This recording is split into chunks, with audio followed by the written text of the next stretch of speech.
Salut à toutes, salut à tous, bienvenue dans le supplément de Tech Café. Vous avez l'essentiel de l'actu tech de cette semaine et donc l'essentiel de l'actu de l'intelligence artificielle dans l'épisode hebdomadaire qui est l'épisode précédent du flux du podcast. Mais bien évidemment, comme chaque semaine, vous avez droit à plus, encore plus de contenu avec le supplément. Je suis Guillaume Vendée, je suis ravi de retrouver Guillaume Poggiaspala. Salut Guillaume, comment vas-tu? Est-ce que t'as tout s'est un petit peu arrangé depuis notre enregistrement de mardi? Oui, j'ai eu le temps de me reposer bien comme il faut, là, ça va.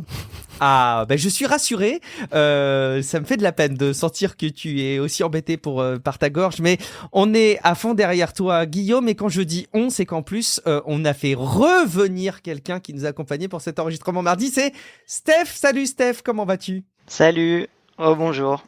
Merci beaucoup de te joindre. Bon, on va arrêter cette blague que tous les podcasts qui enregistrent plusieurs épisodes d'un coup font de manière récurrente. Oui, on enregistre l'épisode hebdomadaire et le supplément le même soir. Donc Steph est à nouveau avec nous. Si vous voulez en savoir un petit peu plus sur lui, sur ses centres d'intérêt, raison de plus pour aller écouter l'épisode hebdomadaire. Vous avez vu mon plan machiavélique pour vous forcer à écouter plus d'épisodes.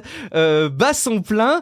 On vous rappelle bien évidemment les incontournables qui sont de soutenir le podcast sur Patreon si vous trouvez qu'il a une moindre valeur pour vous à titre informatif ou à valeur de divertissement. Et si en plus vous voulez avoir les épisodes suppléments quelques jours avant, je pense que c'est le meilleur moyen en allant sur patreon.com/techcafé et en choisissant un palier de soutien. Et puis évidemment on compte sur vous pour aller déposer des avis sur Apple Podcast, sur Podcast Addict, sur notre traitement de la tech sous un angle politique ou peut-être des sujets qu'on aborde dans Tech Café et à quel point votre rapport au podcast est important. C'est évidemment très précieux pour nous pour valoriser l'image de Tech Café sur les plateformes de podcast. On a plusieurs thèmes qu'on va aborder ensemble. Évidemment, on va parler de santé. C'est le dada de Steph et je pense qu'il a plein de choses à nous apporter là-dessus. On a des choses autour du développement, des fonctionnements informatiques un peu plus fondamentaux. On a des petits retours crypto, mais avant tout, on va parler un petit peu des grandes boîtes tech sous un angle un petit peu politique. Forcément, vous m'avez vu venir. Guillaume, tu vas nous reparler encore de la section 230. Oui, c'est en ce moment même que la SCOTUS réfléchit sur l'avenir d'Internet tel qu'on le connaît, c'est présenté comme ça. Alors SCOTUS, c'est rigolo comme nom, SCOTUS, mais en fait, c'est la Supreme Court of the United States. Donc c'est sérieux, c'est très très sérieux. Mais bon, les Américains sont littéralement accros aux acronymes, il faut absolument des acronymes partout, donc SCOTUS, ça fait, voilà, si vous prenez les trucs, ça fait SCOTUS. Bon, et bref, en ce moment même, Google et Twitter doivent se défendre devant cette SCOTUS, dans le cadre de deux grosses procédures. Gonzalez versus Google et Taamneh versus Twitter, qui les accusent de promotion du terrorisme, rien que ça. Les deux plaignants sont des familles de victimes des attentats du 15 novembre, et donc leur cas a déjà fait l'objet d'une énorme partie de ping-pong juridique entre divers tribunaux américains, et ça a fini par se retrouver devant la Cour suprême, qui est franchement bien embêtée. Mais vraiment, j'exagère pas, ça la gonfle. Ils l'ont dit explicitement. Ils ont dit explicitement, on n'est pas les 9 plus grands experts de l'internet. Je cite à une des juges. L'enjeu, on en a... Sous la mort. Ah mais vraiment, l'enjeu, on en avait déjà un petit peu parlé, c'est que Google, via YouTube en particulier et Twitter, ont non seulement hébergé des contenus terroristes, mais ils les ont aussi recommandés.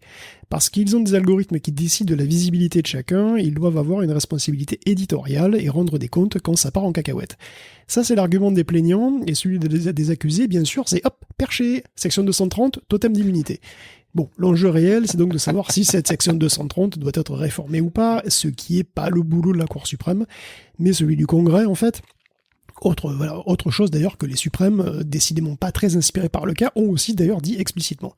L'argument des big tech étant classique, évidemment, si vous virez la 230, ça va être le bordel total, on sera paralysé par les procès, et aucune petite boîte ne pourra ni survivre ni émerger.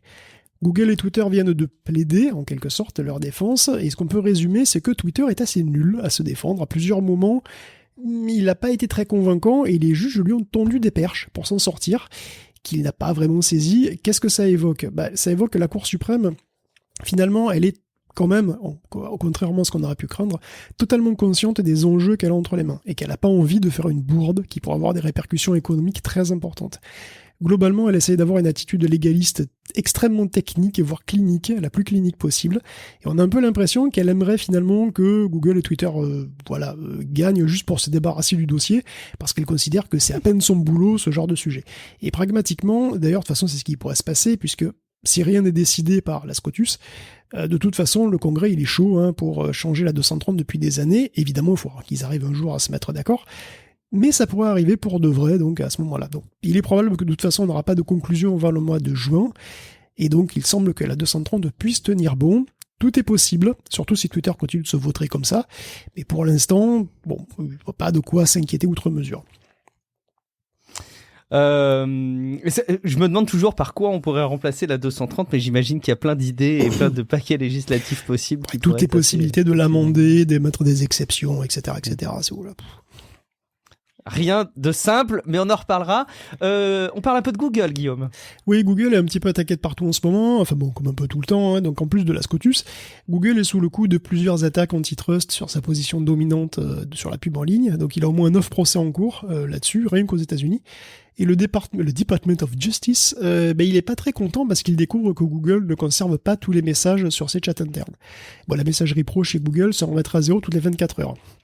C'est pas forcément absurde, surtout si on est une Marie Kondo de la messagerie, et c'est vrai que c'est effectivement pratique pour nettoyer d'éventuels messages compromettants. Bon, du reste, j'ai adoré la réponse de Google qui dit en substance qu'il a déjà produit 4 millions de documents pour ces procès-là, et des millions d'autres pour les régulateurs à travers le monde. Donc ça fait des millions, voire des dizaines de millions de documents qui se baladent, Il y a des gens qui les lisent, vraiment, ça me donne le vertige, et un petit peu de nausée d'ailleurs. Bon, changeons de pays. Il les envoie à ChatGPT. Mais de toute façon, c'est clair et net qu'à un moment donné, c'est les IA qui vont envoyer des trucs à d'autres IA qui vont les lire.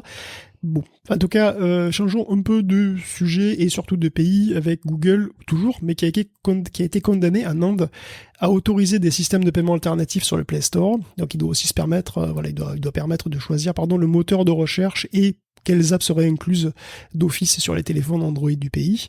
Alors Google obéit en traînant la savate comme il se doit, il n'a toujours pas autorisé de magasin d'app alternatif sur son propre Play Store par exemple, mais ça bouge, et du coup ça montre que tout est possible finalement, même les plus gros peuvent bouger, il peut y avoir des changements très importants. Google était condamné par la Cour suprême indienne, et ce pays est un marché tellement important qu'il n'a pas tellement d'autres choix, j'imagine. Alors évidemment tout ça c'est aussi un petit peu moins de fric dans la poche de Google, qui continue de faire des économies, d'ailleurs il a sabré Everyday Robotics, une division qui était spécialisée dans les robots non industriels, justement, donc des robots pour le bureau, pour la maison. Mais bon, ça rapporte pas, et donc les ingénieurs vont être replacés dans d'autres unités, donc on consolide. Et on consolide aussi les bureaux chez Google, enfin chez Google Clouds, pour être précis, parce que bon, à Google Cloud, c'est pas vraiment qu'il réussit pas, mais c'est pas vraiment qu'il échoue, mais disons qu'il réussit pas. Tu vois, ma mamie, elle parlait toujours de Poulidor, l'éternel second. Et oui, et peut-être un jour, quand je serai très très vieux, et oui, encore beaucoup plus vieux qu'aujourd'hui, je parlerai de Google Cloud comme le proverbial éternel troisième. Tu vois, je dirais, lui, c'est le Google Cloud de ceci, ou le Google Cloud de cela.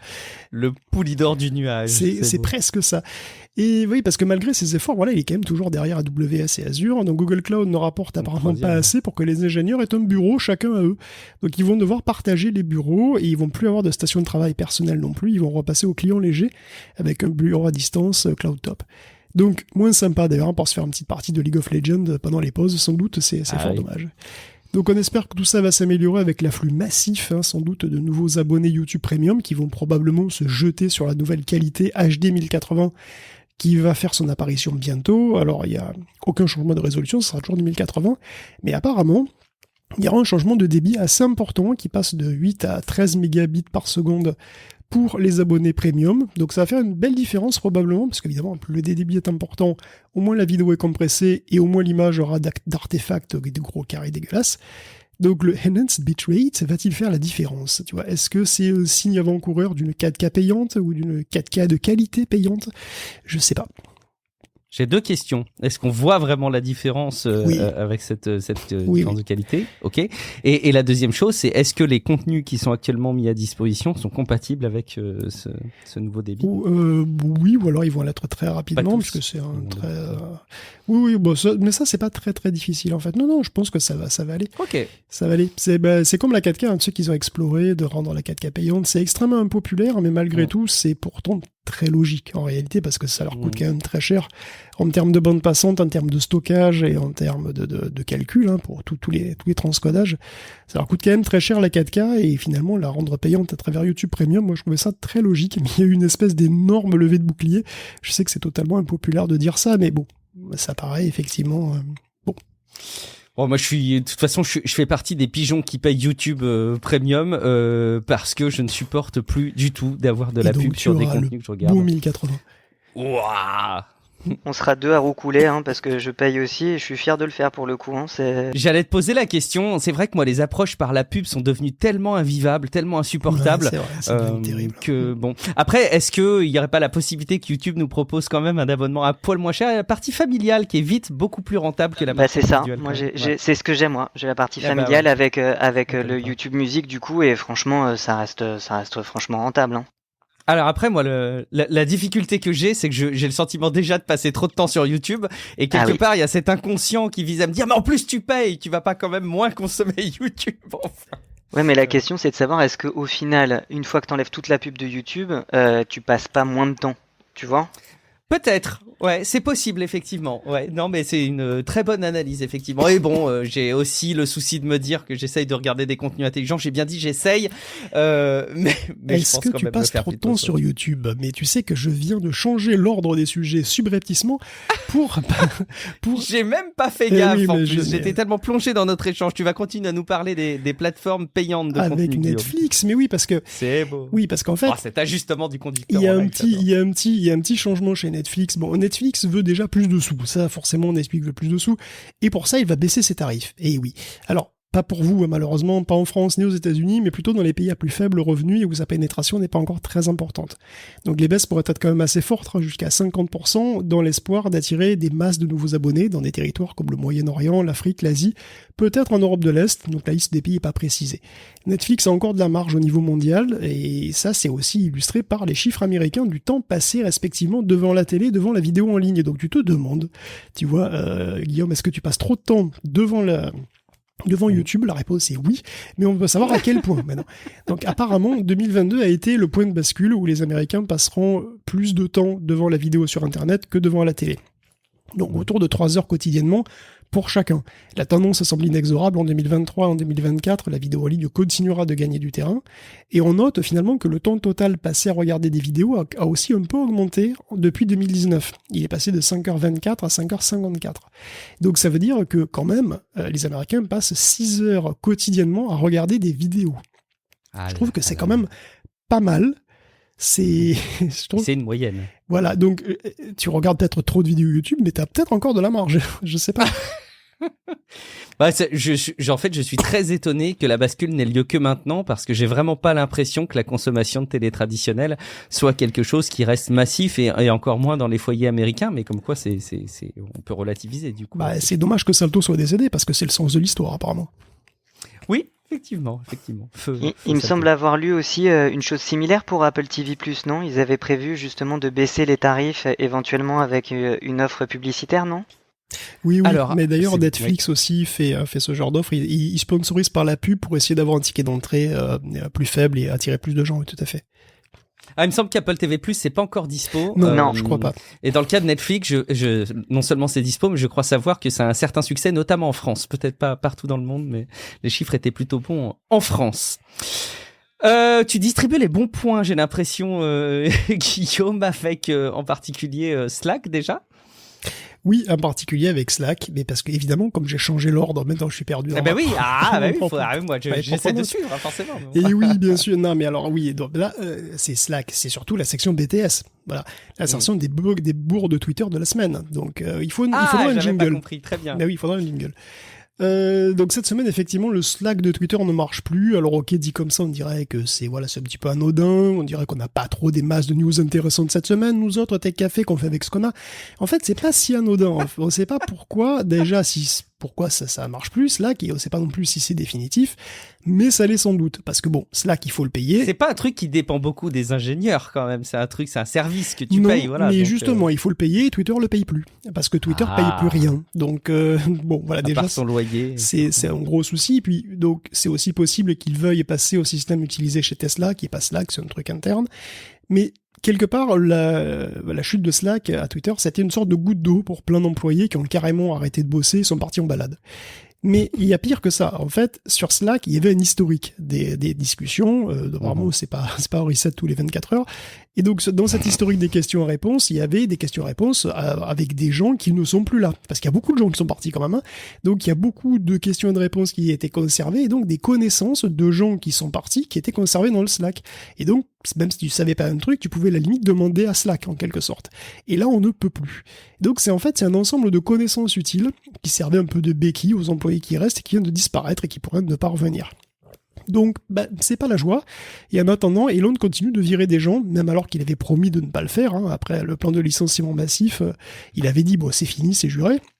Sauf qu'apparemment, il y a encore 200 employés qui auraient été virés récemment, ce qui porte selon le New York Times, les effectifs de Twitter à moins de 2000 employés. Bon, le département d'accessibilité a été décimé, et même le département de paye a été décimé, ils sont passés de 30 à 8 personnes. Donc il se pourrait que les personnes virées d'ailleurs soient celles qui ont dit non à Musk. Par exemple, le manager en charge de la monétisation, qui a dit non, une semaine pour complètement refondre le système de purge sur Twitter, ça me fait court. Là, il est dehors, il est parti. Bon. Parce qu'Elon, il est persuadé qu'il faut changer les critères pour montrer les pubs et faire comme Google, en fait, en ciblant plus sur les mots-clés dans les recherches. Sauf que Twitter n'est pas un moteur de recherche, donc bon courage à tous et à toutes. Hein. Pendant ce temps, les propagandistes russes sont très contents d'avoir leur badge bleu, il y a pas de souci, mais bon, tout le monde s'en fout. Bon, soyons justes, Elon semble avoir conscience que c'est une période quand même un petit peu difficile pour les employés, il leur promet très bientôt un gros bonus sous forme d'un gros paquet d'actions. Donc si tu es extrêmement hardcore, écoute, tu seras récompensé avec un gros paquet d'actions. Actions qui se portent pas si mal par ailleurs, parce que de toute façon Wall Street est toujours content quand ça dégraisse. Les actions de quoi du coup ? Les actions de Twitter. Mais il est plus en bourse ? Si, il est toujours en bourse. D'accord, ok. J'avais absolument rien suivi au dispositif, je pensais qu'il avait été retiré de la bourse. Non, je crois qu'il est toujours en bourse, non, ça me semble bien. Très bien. Je vais vérifier. Bon. Non, je vais pas vérifier maintenant, mais oui. Non, on fera une actualisation. Je vérifie en même temps. Continue à parler, je vérifie. Sinon, abonnez-vous à Tech Café, vous aurez la réponse dans le prochain épisode. Bon, c'est pas joli. On continue, Guillaume, et on clôt un peu cette rubrique GAFNAB d'ailleurs. Oui, petite news méta qui fait son gros méta en testant une nouvelle fonction qui s'appelle Roll Call. Un roll call, c'est une photo, une petite vidéo prise donc à la fois par les caméras dorsales et frontales du téléphone et envoyée vers les membres d'un groupe privé. Donc on te voit toi et donc on voit ce que tu es en train de faire. Mais il y a une subtilité. Le principe c'est que quand quelqu'un fait un roll call dans un groupe, tous les autres doivent eux-mêmes faire des roll calls dans les 5 minutes pour pouvoir le voir. Si ça vous rappelle un truc, c'est que c'est une adaptation pas très loin de ce que fait BeReal. Voilà, c'est ce qui pourrait donc ce truc pour arriver sur Messenger, un de ces quatre. Donc il leur reste son BeReal. Bon, voilà. Moi, j'ai jamais pensé que BeReal pourrait devenir super mainstream et devenir en concurrent sérieux à Facebook. D'ailleurs, jamais. Mais il semblerait que Meta le trouve quand même suffisamment menaçant pour copier ses fonctions. C'est une routine pour Meta de copier les fonctions de ses concurrents. Parce qu'il y a eu les stories, il y a eu les reels, il y a eu le badge bleu, tout dernièrement. Et puis maintenant, il y a les roll call. Bon, c'est assez logique, après il copie, puis si ça marche, tant mieux, sinon, est-ce que ça lui coûterait de toute façon pas plus cher de ne pas essayer ? Je suis pas le mieux placé pour juger de la qualité d'exécution des clones de ses concurrents, perso. Mais bon, je suis pas ni étonné ni choqué en fait que Meta copie tout azimut. Ça me paraît parfaitement logique. Donc il y a un article de Inc. qui trouve ça, qui pense que ça veut dire que que Meta est complètement perdu et voilà, c'est un symptôme de déliquescence. En réalité, pour moi, c'est juste du pragmatisme et de toute façon, Meta essaie de faire du pognon par tous les moyens et d'évoluer aussi au fur et à mesure. Moi, ça me choque absolument pas. Après, bon, est-ce que les roll calls auront du succès ? C'est à toi de me dire, Guillaume. Oh, je me permettrai pas de me prononcer sur le sujet, mais en tout cas, ce qui était sûr, c'est que si ça pouvait bien vivre, ce serait plus une fonctionnalité qu'un réseau social en soi. Donc, pourquoi pas. Après, ce qui est un peu embêtant côté Meta, c'est quand même qu'il n'y ait pas plus de propositions différentes. En fait, c'est aussi ça qui est intéressant, c'est quand tu peux innover en proposant des choses différentes et pas forcément des choses que les autres ont pour les récupérer chez toi. On verra si ça marche et c'est l'occasion quand même de te poser la question, Steph, pour qu'on commence un petit peu, en savoir un petit peu plus sur toi. Épisode après épisode, on va y arriver. Est-ce que tu peux nous dire un petit peu, c'est quoi ton rapport aux réseaux sociaux ? Quelle consommation et usage tu en fais justement toi à titre perso ? Alors ça va être très rapide. Le seul réseau social que j'utilise, c'est WhatsApp avec ma famille. Voilà.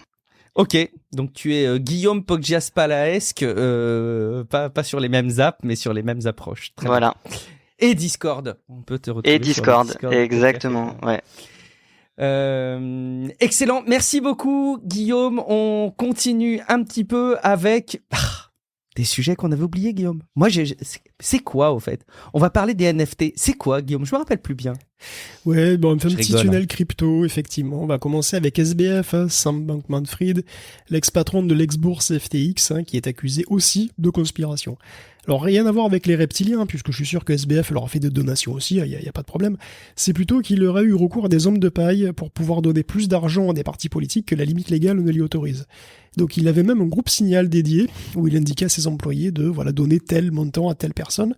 Un groupe qui s'appelait d'ailleurs Donation Processing, donc c'était un business comme un autre. Il donnait absolument à tout le monde, pour se mettre absolument tout le monde dans la poche. En gros, les fonds d'investissement, le fonds provenait donc du fonds d'investissement Alameda, et donc, on le sait, directement de la poche des clients de FTX. Pas mal de gens ont d'ailleurs rendu l'argent qu'ils avaient reçu de Sam, déjà accusés par ailleurs de fraude financière. Bon, mais maintenant, il rajoute un volet politique à ces problèmes. Vivement le film sur Netflix, moi je vois bien Vin Diesel dans le rôle principal avec une grosse perruque. Bon, parlons un peu des NFT qui vont, ça y est, permettre de rendre éternels des vestiges historiques, ceux du Titanic. Parce qu'en fait, je l'ignorais, tu vois, mais il existe une entreprise qui s'appelle RMS Titanic Inc., qui s'occupe de récupérer périodiquement des trucs sur l'épave du paquebot, le paquebot le plus submersible de l'histoire des paquebots. Donc elle en a des milliers déjà, qu'elle les expose et elle les vend.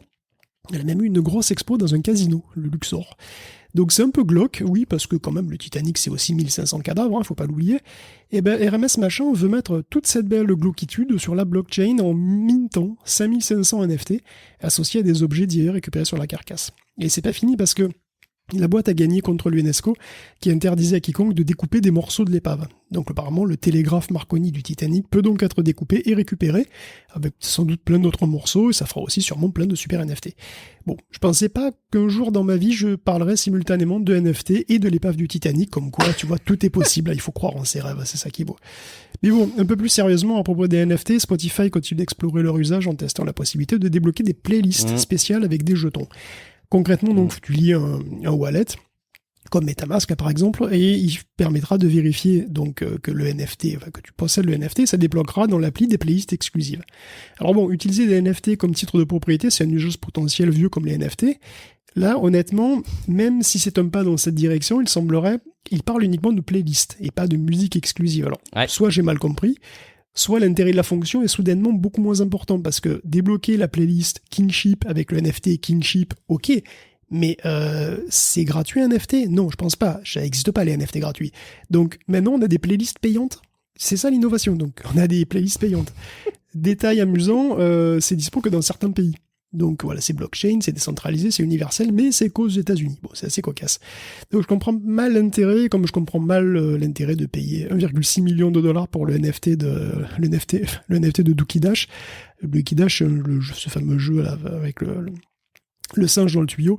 Le jeu qui est rigolo, probablement 5 minutes, mais bon, enfin, tout ce qu'il y a autour, tout ce qui mousse autour me dépasse un petit peu. Écoute, certains s'échinent encore à vendre du NFT par tous les moyens, et pour le moment, ça continue d'avoir un intérêt proche de zéro, et c'est même dommage finalement. Est-ce qu'un jour, ça va réussir à émerger sur des trucs un peu, un peu cohérents, quoi, je sais pas. Il faudrait arriver à les identifier et à les proposer, pourquoi pas. Mais c'est bel et bien des playlists, vous avez bien compris, c'est pas des morceaux de musique exclusifs, c'est bien des playlists. Donc effectivement, cette propriété dont vous pouvez être fier, propriété d'avoir une playlist. On va conclure cette rubrique Guillaume NFT avec quelque chose qui va nous emmener doucement vers un domaine médical. Tiens donc.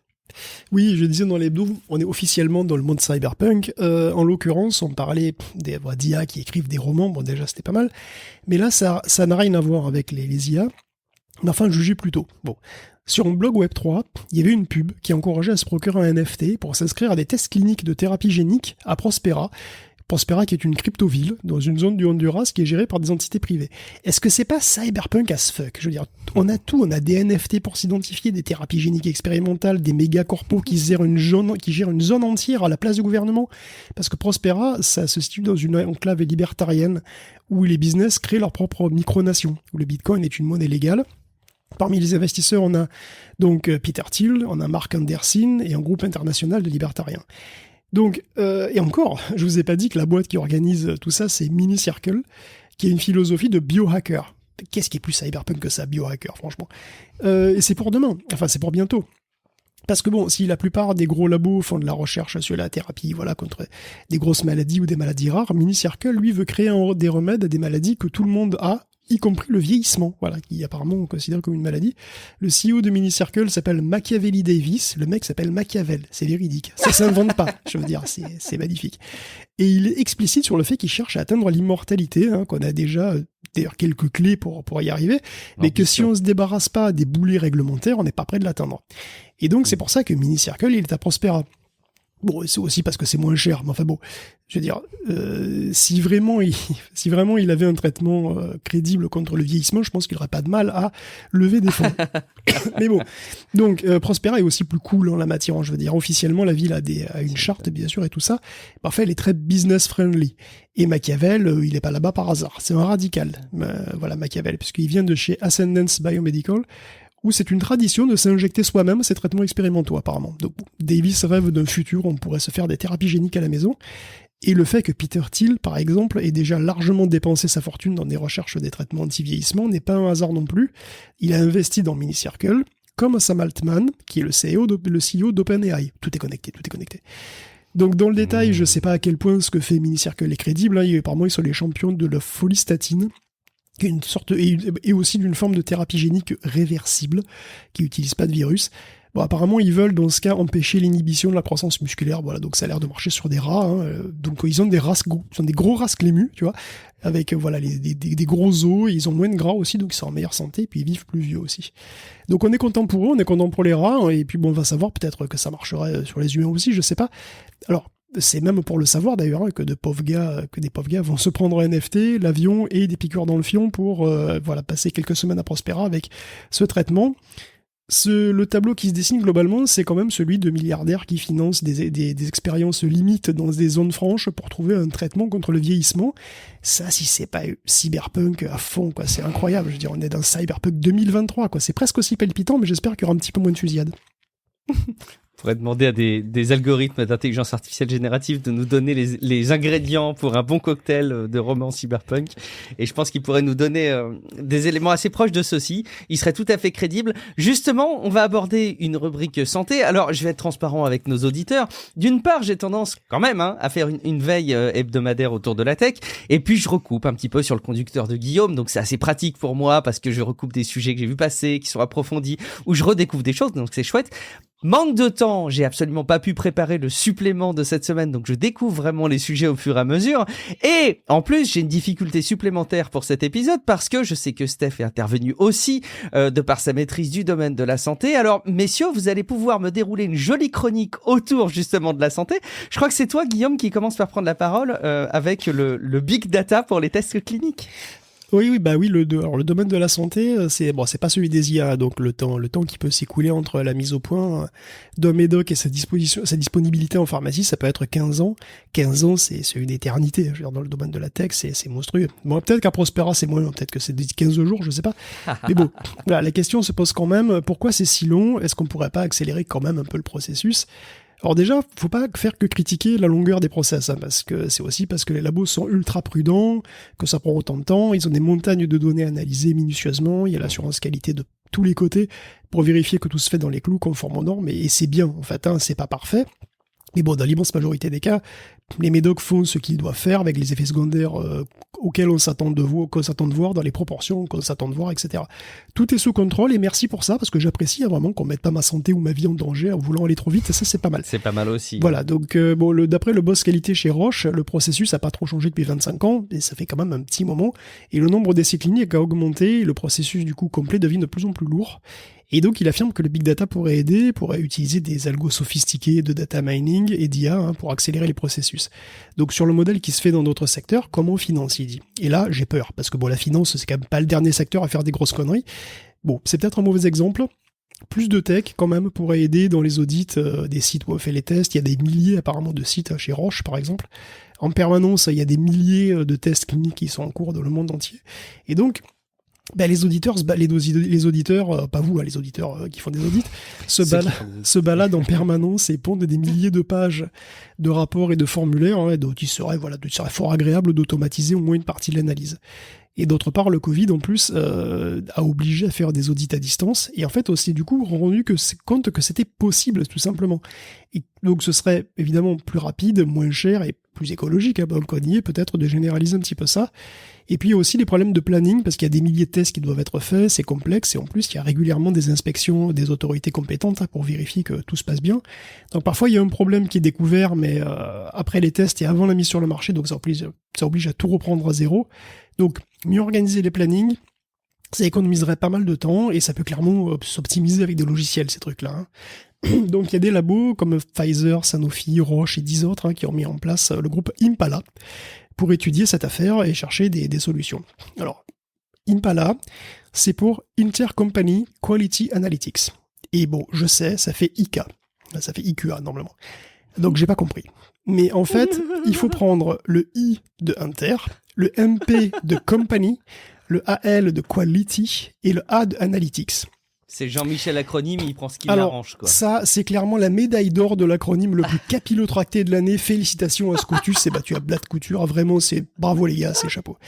Donc, Impala va développer carrément des produits, un gestionnaire d'agenda et un package pour R, donc qui est un truc comme MATLAB, mais orienté statistique pour analyser un petit peu les sources. Donc honnêtement, je sais pas de combien on peut raccourcir les délais, mais bon, évidemment, si on peut avoir de nouveaux médicaments plus vite sans compromettre la sécurité, évidemment, je suis pour. Steph, tu confirmes un peu cette différence qu'il y a? Bah, je vais en profiter pour faire une belle transition. En fait, depuis le 31 janvier 2023, toutes les demandes initiales, d'essais cliniques dans l'Union européenne seront soumises via un portail unique qui s'appelle le CTIS. Donc, c'est un point d'entrée centralisé qui permet de simplifier toutes les procédures pour les promoteurs, mais également pour les régulateurs, mais tout en préservant un maximum de transparence pour les patients et les professionnels de santé. Donc ça c'est un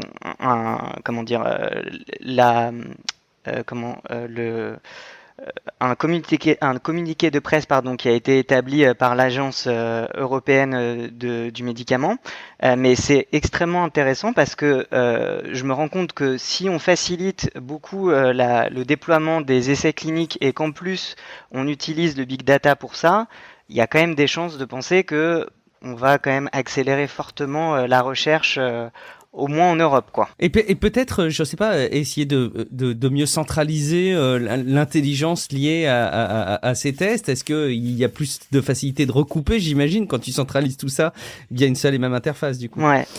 Une belle avancée. Et du coup, ça, c'est strictement obligatoire. Et j'imagine que dans le process, si t'es pas passé par là, on te ressort et puis tu dois... Depuis cette date-là, effectivement, maintenant, c'est plus, tu ne peux plus passer état par état. Donc, t'es obligé de faire une demande centralisée. Donc encore une fois, pour l'Europe, ça va constituer un avantage, à mon sens, compétitif par rapport au reste du monde. D'ailleurs, j'en profite, retransition. Il y a la première démarche de labellisation pour la conformité en garantie humaine de l'intelligence artificielle en santé, qui a été lancée le 1er février à Paris Santé Campus entre la PHP et Ethikia. Alors le principe de garantie santé, ça a été déjà introduit dans la loi de bioéthique de 2021 et ça sera surtout au cœur du futur projet de règlement européen sur l'IA qui sera finalisé au fin du premier semestre 2023 si je dis pas de bêtises et qui devrait entrer en vigueur à partir de 2025. Donc l'IA Act, il aura à peu près la même opposabilité juridique et le même niveau de sanction financière que le RGPD quand même.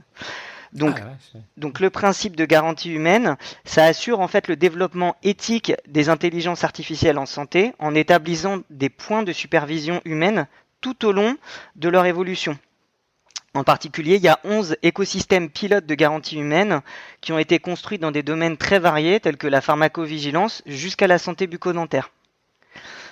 Donc ce qui est quand même rassurant, c'est de constater que, alors certes, on avance sur l'IA, mais qu'il y a quand même, en tout cas en santé, de l'humain qui reste au centre des préoccupations et surtout de la qualité des soins qui sera apportée par rapport aux intelligences artificielles. Ce que je retiens, je m'adresse à tous les deux, hein, c'est qu'il y a une volonté d'une démarche qui soit relativement éthique, qui fasse preuve de transparence quand on bosse dans de l'IA pour de la santé. Est-ce que c'est viable d'avoir ces points de contrôle? Est-ce qu'ils sont intelligibles, compréhensibles et est-ce qu'ils ont bien une raison d'être? Ils font sens? Je sais pas si... moi, je dirais que c'est nécessaire de toute façon. Je veux dire, c'est pas qu'il faut se poser la question de savoir s'ils font sens ou pas. Ils font sens et ils sont nécessaires. Et puis, après tout, je veux dire, l'Europe s'est déjà montrée en grand régulateur de la tech. Et ça fonctionne en réalité. Je veux dire, le RGPD est là. Oui, il est pas parfait. Il y a peut-être des trucs à retoucher, tout ça. Il y a une itération qui va arriver en matière de mais voilà, on a le DMA, le DSA. Écoute, à un moment, on peut décider de faire des choses qui vont dans l'intérêt comme ça des citoyens. Et je pense que c'est nécessaire, surtout en santé. Enfin, moi, ça me paraît être... Stéphane, je sais pas si... très bien. Oui, non, en fait, t'as complètement raison. Moi, ce qui est quand même très important à constater là, c'est que on n'est pas dans une démarche de subir finalement quelque chose. On essaye de le programmer en amont d'éventuels problèmes.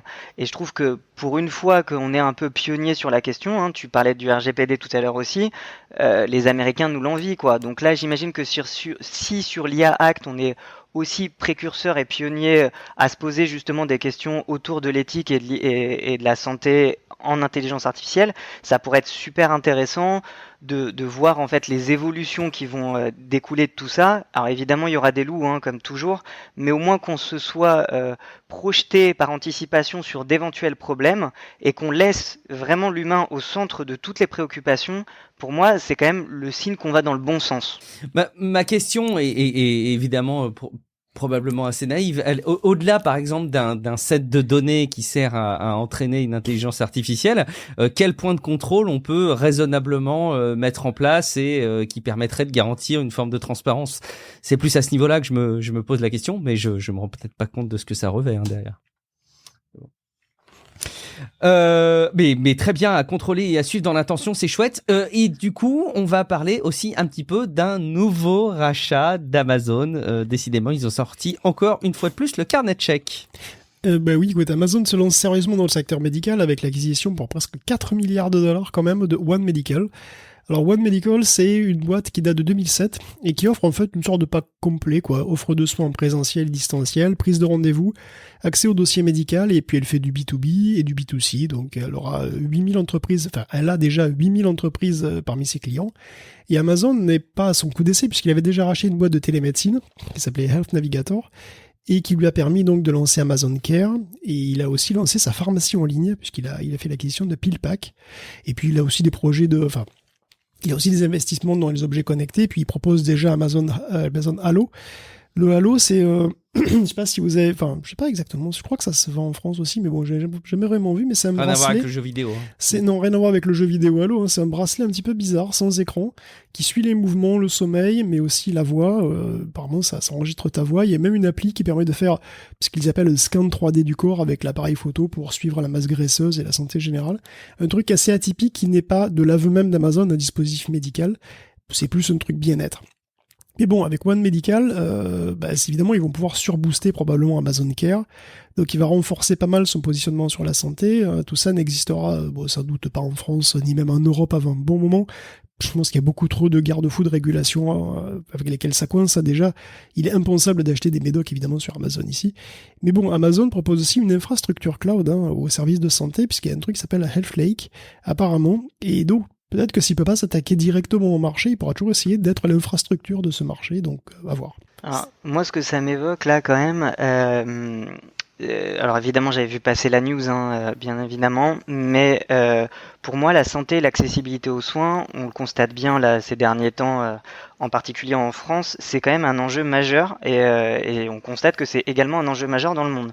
Donc pour moi, c'est pas très étonnant de voir les GAFAM s'y intéresser parce que forcément, là où il y a un besoin, ils s'y engouffrent pour pouvoir dégager éventuellement du bénéfice.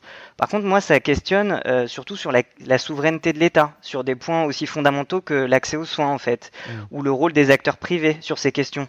Alors en France pour l'instant c'est évidemment pas le cas, mais quid si un jour Amazon rachète l'équivalent de One Medical, alors, ça n'existe pas, mais imaginons que Amazon rachète Doctolib, est-ce que c'est pas gênant à terme qu'on ait un certain nombre de données qui soient partagées avec des sociétés de la big tech et qui soient pas françaises? Bah justement, tu vois, c'est là que le RGPD, ça va protéger, je pense, non? Parce que admettons que Amazon rachète Doctolib. Est-ce qu'ils peuvent utiliser donc les données de Doctolib pour, évidemment, pour te pousser des produits sur Amazon? A priori, théoriquement non, parce que théoriquement, après, ils sont pas censés le faire avec les données qui sont purement médicales, puisqu'elles sont encryptées, etc. Donc j'imagine qu'ils n'y ont pas forcément plus accès que n'importe qui d'autre, mais au travers de signaux un peu faibles, et comme ils ont des capacités de calcul bien supérieures à ce que n'importe quelle institution française pourrait faire, est-ce qu'ils sont pas en capacité de deviner certaines choses, tu vois, en faisant des recoupements? Ouais, tout à fait. Je sais pas. En tout cas, ce qui m'inquiéterait, ça serait de se dire que du coup, c'est un peu un rachat de cette nature-là. Hein. Faut voir que One Medical, c'est quand même une grosse entité aux États-Unis qui autorise l'accès aux soins au travers de téléconsultations. Et ils vous trouvent, je vous engage à aller sur le site internet pour aller voir un petit peu les propositions qu'ils font. Et en gros, leur proposition phare, c'est on vous trouve un médecin dans les 24 heures, quoi. J'ai envie de vous dire, actuellement en France, c'est un peu le sujet aussi. Donc si Amazon débarquait demain avec un peu la même proposition, est-ce que finalement ils y rafleraient pas un marché absolument phénoménal? Mais encore une fois, alors moi je suis un éternel optimiste, hein, je vais considérer le fait que ça serait merveilleux d'autoriser l'accès aux soins à un maximum de personnes le plus rapidement possible. Après, si on voit le verre à moitié vide aussi, on peut considérer que quel intérêt ils y sont, c'est pas purement humain, quoi. Donc, je sais pas. En tout cas, vous pouvez aller sur onemedical.com et aux États-Unis, j'imagine évidemment, mais il y a une promo en ce moment, hein, comme ils ont racheté Amazon, la première année d'abonnement est à $144 au lieu de 199. Dépêchez-vous de profiter de la promo. Un sujet qui revient assez régulièrement dans les discussions autour de la santé et de la tech, et là, on aura besoin aussi, je pense, de ton éclairage, Steph, sur le potentiel et puis surtout la fiabilité qu'il peut y avoir derrière ces sujets-là. Mais c'est le service que pourrait rendre une future Apple Watch, Guillaume, pour les personnes qui sont victimes de diabète. Écoute, oui, Apple a un rêve, un monde sans aucun bouton. Ah non, pardon, je me trompe d'épisode. Tu l'as déjà Désolé, dit, ça c'est la chronique de la semaine dernière. C'est vrai. Non, Apple a un rêve. Une montre qui serait une sorte de tricorder, comme dans Star Trek, un appareil qui détecte tout, qui diagnostique tout seul, tout le temps. Parce que comme ça, tout le monde en voudrait un, voilà, qui soit cardiaque, insuffisant respiratoire, insomniaque ou diabétique. Ça serait un marché infini, un marché inépuisable. Alors pour le cœur, ils ont déjà quelque chose, mais pour la glycémie, ça semble plus compliqué. Et c'est dommage parce que franchement, le prédiabétique, c'est quand même un gros marché. En 2010, ils ont racheté Rare Light, qui est sur le coup depuis, hein, donc ils ont bien bossé sur leur détecteur. Au début, leur machin laser, donc ça fait un truc avec un capteur laser, c'était assez gros. Du coup. Non invasif, absolument. C'était assez gros, ça devait être posé sur une table. Là, ils l'ont rétréci apparemment à la taille d'un iPhone, donc c'est déjà une belle réussite, mais c'est encore trop gros, évidemment trop gros pour qu'on la mette dans une montre. On se rapproche. Donc peut-être que d'ici 2 ans, ta montre pourra suivre ta glycémie en permanence et t'engueuler quand tu manges des chamallows à 23h. Le rêve de tout le monde. Enfin ça, c'est encore des Apple Watch, parce que Apple est en procès avec AliveCore pour un problème de brevet sur l'électrocardiogramme. On en avait parlé, hein.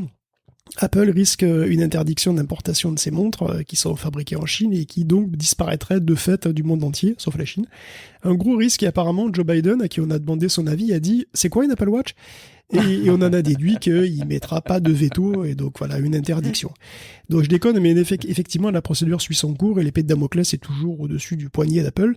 Sachant que si Alivecore attaque sur l'électrocardiogramme, il y a aussi Massimo qui attaque sur l'oxymètre. Du coup, ça fait 2 épées sur les 2 poignets, ça pourrait faire mal. C'est costaud. Est-ce que c'est réaliste de s'imaginer avoir des glucomètres non invasifs aussi fiables dans d'aussi petites surfaces, Steph? C'est difficile de répondre, hein, j'imagine, comme ça à brûle pour point, mais alors c'est intéressant d'avoir un peu ton dans d'aussi petites surfaces, pour l'instant, ça me semble compliqué. Après, sur des surfaces plus grandes, on le fait en partie déjà. Hein. Il y a des dispositifs comme ça. Qui permettent, alors c'est très indirect, hein, ceux qui seront intéressés, je pourrais leur préciser un petit peu plus, mais on peut le faire via différents dispositifs qui existent. Je suis des patients qui le font. Moi, je trouve que c'est quand même ce qui est intéressant là, c'est de voir un petit peu le shift des big tech autour de la e-santé. Pour moi, je pense que c'est l'Eldorado qu'ils sont en train de voir, parce que faut pas oublier que la population américaines, ils sont quand même globalement en assez mauvaise santé. Il y a quand même beaucoup de personnes qui présentent des surpoids, des prédiabètes ou des diabètes. Et donc du coup, développer des applications ou des devices qui permettent finalement d'être un peu le couteau suisse en partie pour de la tech et de la santé, ça me semble être un avenir à peu près tout tracé pour les big tech, et c'est bien, on voit bien pourquoi ils commencent à s'y intéresser. D'ailleurs, à ce sujet, j'avais lu une interview de Tim Cook il y a quelques mois, alors je pourrais la retrouver, mais je me souviens plus exactement où je l'avais lu, où il précisait un petit peu sa vision d'entreprise sur le long terme, et il y avait un truc qui m'avait plutôt marqué, c'est qu'il disait que il souhaitait qu'on se souvienne plus tard d'Apple comme une entreprise innovante en santé. Donc ça m'avait halluciné en fait. Déjà le shift était déjà a commencé à être amorcé à cette époque-là, et je pense qu'ils vont placer leur billes au fur et à mesure. Oui, c'est clairement un mouvement qui s'oriente, et puis de toute façon, on va pas se mentir, il est beaucoup plus raisonnable de se dire aujourd'hui qu'on est amené à remplacer un appareil pour des raisons médicales aujourd'hui que parce qu'il fait des plus belles photos ou qu'il fait des plus belles vidéos. Ça, à mon avis, c'est un relais de renouvellement qui est bien plus convaincant, ça c'est sûr. On va mettre de côté notre santé et on va aborder notre ultime rubrique de cet épisode supplément de Tech Café avec Guillaume. Toujours plus de vulnérabilité. Vraiment, tu nous dépeins un avenir, une situation de notre existence pas très reluisante. Mais non, mais il y a toujours de l'espoir. Écoute, justement, en tout cas, selon Synopsis, c'est Synopsis, c'est pas moi, qui a rendu son rapport 2023 sur l'open source et le risque informatique. Et il est rempli de jolis graphiques qui montrent des trucs, c'est intéressant quand même. Ils ont scanné 1703 bases de code et 96 contenaient de l'open source. 96% bien sûr, 76% étaient d'ailleurs de l'open source purement. Et 84% contenaient malheureusement au moins une vulnérabilité à haut risque pour 48%. Donc ça fait beaucoup, évidemment 48%, c'est donc une moitié de la base de code qui contient des vulnérabilités à haut risque. Par ailleurs, il y aura des problèmes de licence, d'ailleurs dans 54% des cas. Et il y a aussi un problème de suivi. 89% des bases de code contenaient du source vieux de plus de 4 ans, et 91% du code qui n'était pas mis à jour depuis plus de 2 ans. Donc il y a aussi des chiffres secteur par secteur. Bon, en gros, tous les secteurs utilisent au moins des composants open source. Et dans 80% des cas, c'est à la louche, c'est du pur open source. La tendance est d'ailleurs souvent en augmentation, même si c'est pas systématique. Et le pourcentage de code vulnérable par industrie, ne fait pas apparaître de tendance claire. Par contre, parfois c'est assez stable, parfois ça monte, comme pour le secteur de l'énergie, parfois ça descend, comme pour le secteur du gaming. Par contre, plus inquiétant, les courbes des vulnérabilités à haut risque sont nettement plus orientées à la hausse dans la plupart des secteurs sur les 5 dernières années. D'ailleurs, c'est dans le commerce et la vente que c'est le plus flagrant. Et bon, enfin, les autres courbes qui montent, c'est le pourcentage de code qui contient donc des morceaux de programmes qui sont anciens ou pas beaucoup maintenus. On note donc une tendance à ne pas mettre à jour assez souvent aussi, potentiellement, donc un manque de suivi qui dénote un manque de moyens alloués à l'open source dans son ensemble, peut-être, surtout en regard de son importance quand même qui est cruciale sur tous les secteurs d'activité, on le voit bien. Malheureusement, ça risque de pas s'arranger parce qu'en fait, c'est qui les codeurs open source, qui sont ces programmeurs qui sont devenus aussi importants? Alors, je sais pas quelle image vous en avez, mais bon, il y a longtemps que c'est plus des bénévoles qui font ça à leurs heures perdues ou par pure passion dans leur, tu vois, dans leur salon ou leur chambre. Il en reste, bien sûr, Linux lui-même est né comme ça, mais en volume, ce type de contributeur ne représente plus qu'une fraction des contributions au logiciel open source. Et si on regarde sur GitHub, en fait, on constate finalement que les plus gros contributeurs sont Amazon, Intel, Red Hat, Google et Microsoft. Et oui, Microsoft. Donc Microsoft, non seulement il est contributeur, mais c'est même le plus important, au coude à coude avec Google. Ensuite, il y a Red Hat, Intel, Amazon et IBM. Alors que ce soit en nombre de projets ou en nombre de contributions brutes, le tableau change peu. Sur les tendances, on note qu'Amazon est arrivé assez tard dans le game. Et il est arrivé récemment, mais il s'est fait une place très vite dans le top 5 et il accélère.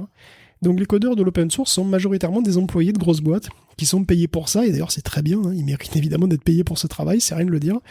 Et franchement, je préfère le Microsoft moderne à celui de Steve Ballmer, qui considérait Linux comme un cancer. Là où par contre les perspectives sont incertaines, c'est que toutes ces grosses boîtes, ça vous a pas échappé, sont en train de licencier à tour de bras. Ils licencient aussi des codeurs, ça on le voit bien d'ailleurs chez Google en l'occurrence, et c'est absurde, parce que voilà, autant pour l'open source que pour la guerre scientifique et technologique qui se livre, que se livrent un petit peu toutes les boîtes de toute façon sur le terrain des intelligences artificielles, c'est vraiment étrange. Espérons que l'open source en souffre le moins possible, mais bon évidemment c'est pas très bien engagé.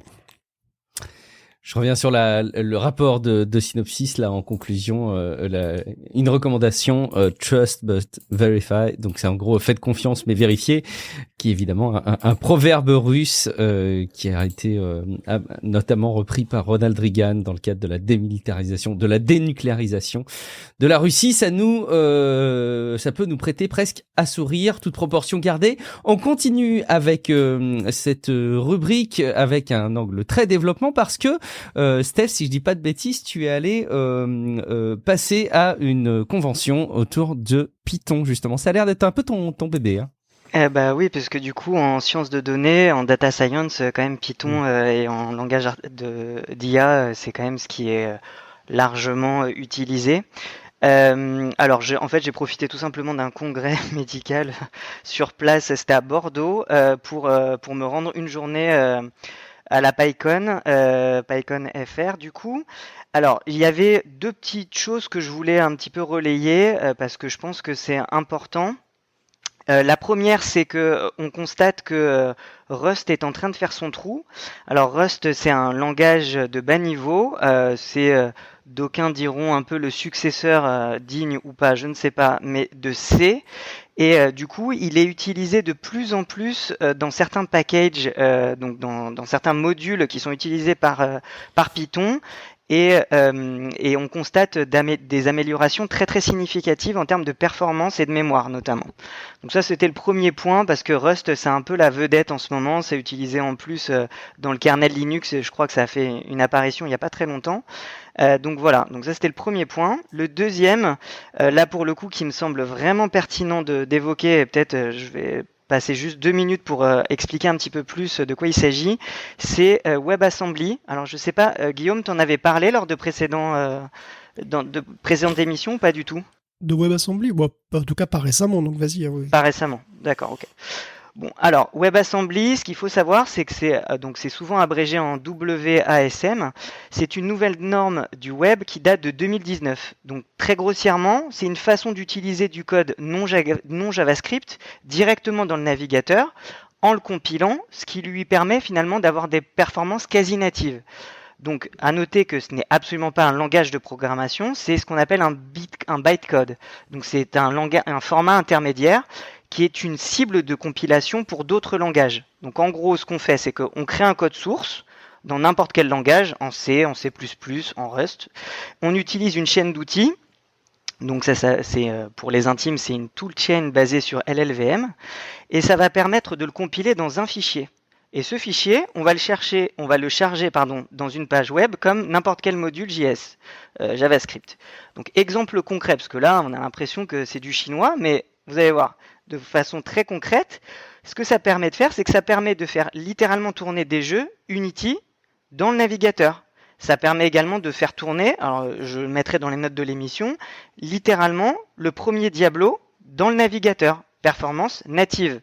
D'accord? Donc je vous mets au défi de faire la différence entre ce que vous allez voir dans le navigateur et un logiciel de rétro gaming. C'est littéralement les mêmes performances. Donc même si ça s'appelle WebAssembly, c'est absolument pas limité au web. On peut l'utiliser dans d'autres parties de l'informatique. En particulier, il y a Docker qui commence à s'y intéresser. Ça, je vous en reparlerai à une autre occasion, parce que Docker, c'est vraiment mon dada aussi. Donc ce qu'il y a d'assez intéressant là, c'est qu'on est en train de vivre une époque où finalement on pourrait envisager, et d'ailleurs c'était ça qui était évoqué lors de la PyCon, d'utiliser finalement le navigateur pour lancer du code Python directement dans le navigateur. Donc on peut lancer des moteurs 3D dans le navigateur, on peut lancer des jeux vidéo. Alors en Python, c'est pas optimal pour ça, mais on peut le faire. On peut lancer du PyScript. Donc c'est un langage, en fait, ça va permettre finalement de faire comme si on utilisait du Python nativement, directement dans le navigateur, et donc de faire des jolis graphes en sciences de données ou du machine learning, encore une fois, directement dans le navigateur. Donc ça, c'est vraiment pour moi quelque chose qui m'a semblé particulièrement intéressant à évoquer. Est-ce qu'éventuellement ça permettrait de distribuer des interfaces de réalité virtuelle peut-être aussi Complètement. Complètement. Ça permettrait de faire ça juste en le compilant et en s'échangeant de fichiers du coup. Oui, je pense qu'il faut voir tout simplement ça comme une nouvelle VM, c'est-à-dire que c'est comme Java, c'est-à-dire que c'est une machine virtuelle qui peut être utilisée comme une machine. Au lieu de compiler, si tu veux, au lieu de compiler pour un processeur, tu compiles pour WebAssembly. Donc tu compiles pour ton navigateur, effectivement, comme si tu compilais pour Java. Donc c'est vrai que c'est très large. Et c'est vrai que ça a des performances. Les navigateurs sont plus facilement répandus que les machines virtuelles, du coup. Ouais, le navigateur devient une machine, en fait. Tu compiles pour lui, quelque part. Et tu peux le lancer sur n'importe quoi qui a accès à un navigateur. Hein. Donc sur ton smartphone, tu pourrais le faire, tu vois, avec des performances qui seraient très largement suffisantes pour les 3/4 des usages. Donc je pense que c'est le début d'une vraie révolution là, et c'est vraiment en train de, on le voit bien. Enfin moi, encore une fois, je suis un YouTube addict, et il suffit de taper WebAssembly, il y en a un paquet quoi. Il y en a vraiment un paquet de vidéos qui commencent à traiter du sujet. Je crois que c'est un futur format sur lequel il va falloir très sérieusement se pencher. Ouais, mais j'ai déjà essayé des émulateurs par exemple en WebAssembly. Tu peux vraiment faire ce que tu veux, effectivement. Je voulais revenir sur Python. Pourquoi Python c'est ton dada, Stéphane? Pourquoi c'est le dada de tous les data scientists? Et parce qu'en fait Python c'est un langage qui est relativement récent. Il a dû se démocratiser mi-90. C'est un langage qui est très facile à utiliser. C'est un langage qui est un langage interprété à la base, mais c'est un langage qui est interprété mais qui est relativement rapide parce que il est traduit en bytecode effectivement entre les deux, donc en fait c'est un petit peu le meilleur des deux mondes. Ce qui est intéressant avec Python, c'est que c'est un langage interprété qui est donc assez facile à utiliser, à débugger, qui est assez simple à apprendre, qui peut s'utiliser aussi bien, donc voilà, tu lances un fichier, un programme en ligne de commande, où tu peux l'utiliser en interactif, par exemple dans des notebooks comme ça, où tu peux lancer des morceaux de code, etc. Donc c'est assez pratique. Donc c'est assez simple, assez accessible, mais en même temps, ça a accès à toute une variété de modules qui, eux, sont des modules de très haute performance. Donc effectivement, tu parlais de Panda et donc de Polars. Donc Panda, par exemple, c'est un module de gestion de données qui est de très haute performance et qui est utilisable en Python. Et en fait, quand on fait du machine learning, la plupart du temps, ce qu'on fait, c'est qu'on utilise en Python, on crée son programme de machine learning, mais en fait, on crée la structure à quelque part et on appelle des fonctions qui sont, eux, dans des modules. Et ces modules, eux, sont donc compilés. Si tu veux, ce sont des modules qui sont faits en langage compilé de très très haute vitesse. C'est ce qui fait que quand typiquement on fait du machine learning, par exemple, on appelle un réseau en TensorFlow, donc on appelle TensorFlow. Donc nous, on fait notre programme. On peut le débugger facilement, c'est assez simple à écrire, mais en même temps, on appelle les fonctions de TensorFlow qui sont des fonctions qui sont écrites et ultra optimisées, qui sont donc faites avec des langages compilés et qui sont ultra optimisés. En fait, on a le meilleur des deux mondes. C'est-à-dire que pour tout ce qui est non critique, tu peux tout faire en Python, et en fait, à chaque fois que tu as des choses critiques, tu appelles des fonctions qui sont faites dans des modules qui sont ultra optimisés. Ce qui fait que finalement, c'est ça, tu as vraiment le meilleur des deux mondes. Tu as cet aspect interactif et simple à apprendre et accessible du Python, Et en plus, tu as toute la puissance de TensorFlow ou de Torch ou du framework que tu utilises derrière, qui lui est ultra optimisé et que tu peux appeler très facilement comme ça, avec toutes les facilités de Python. C'est pour ça que c'est un langage qui est extrêmement utilisé et qui est, qui est très très très populaire, évidemment de manière complètement justifiée. Excellent, qui est effectivement très populaire parce que très souvent je sens des encensements de Python. Donc écoutez, allez, replongez-vous dedans ou plongez-vous dedans si le cœur vous en dit. Et puis forcément un sujet qui prête à sourire, mais qui est du coup peut-être aussi à prendre.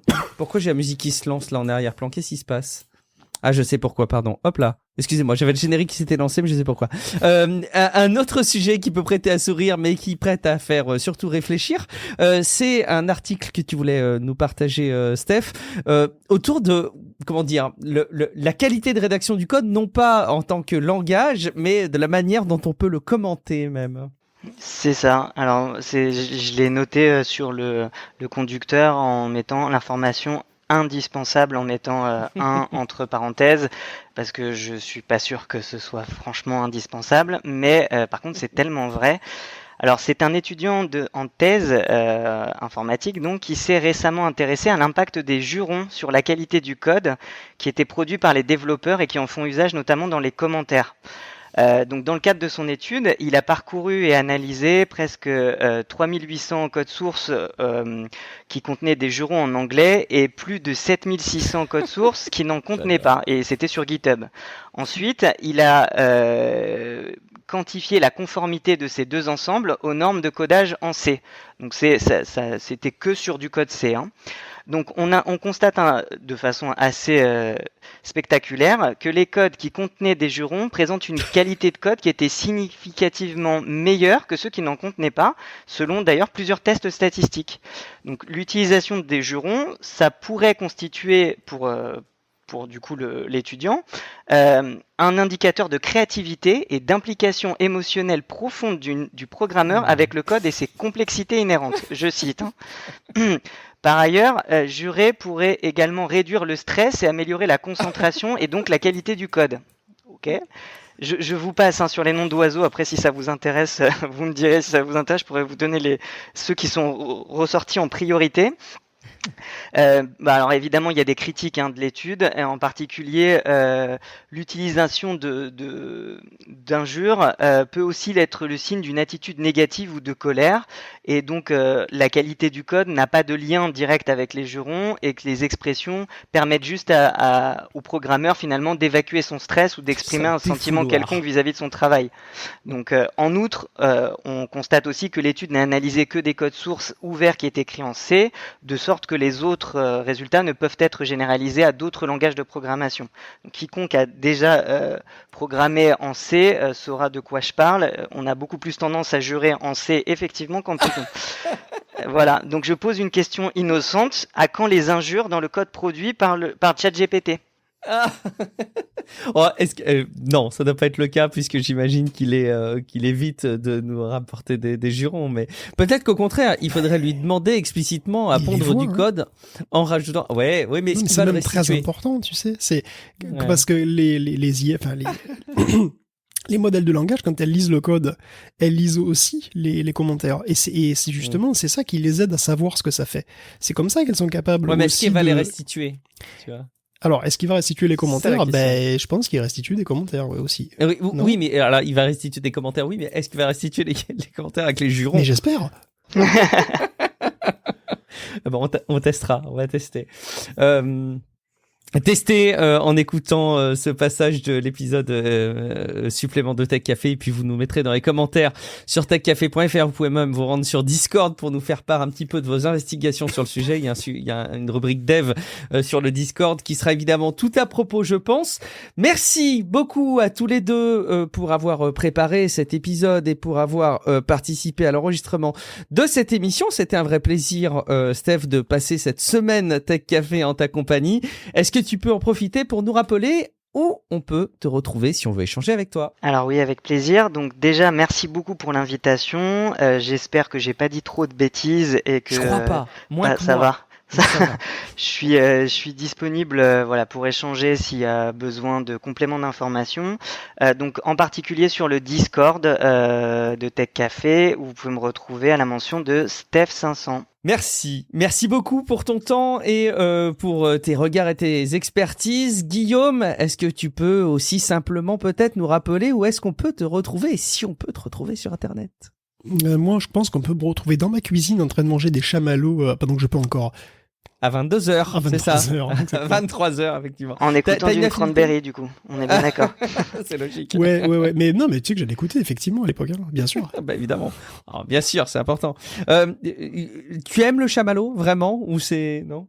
Ouais, j'aime bien, ouais. Je déteste le chamallow. Ah J'ai bon? mon frère Non, qui m'avait j'aime bien. persuadé que on avait un de notre collège qui était situé dans un environnement qui sentait assez mauvais, assez régulièrement. C'était une usine.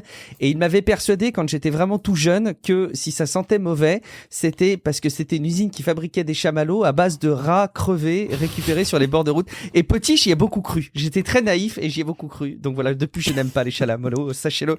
Ne nous envoyez pas de chamallows, ou envoyez-les peut-être à Guillaume Poggiaspala. Merci beaucoup pour votre fidélité. Si vous voulez payer des chamallows à Guillaume Poggiaspala, rendez-vous sur Patreon, patreon.com/techcafé. Et si jamais vous voulez plus de Tech Café, rendez-vous dans les apps de podcast. Vous cherchez Tech Café et vous vous abonnez pour avoir les prochains épisodes qui devraient paraître maintenant dans quelques jours. Donc rendez-vous dans quelques jours pour un prochain épisode de Tech Café. Ciao à toutes et à tous. Ciao à tous.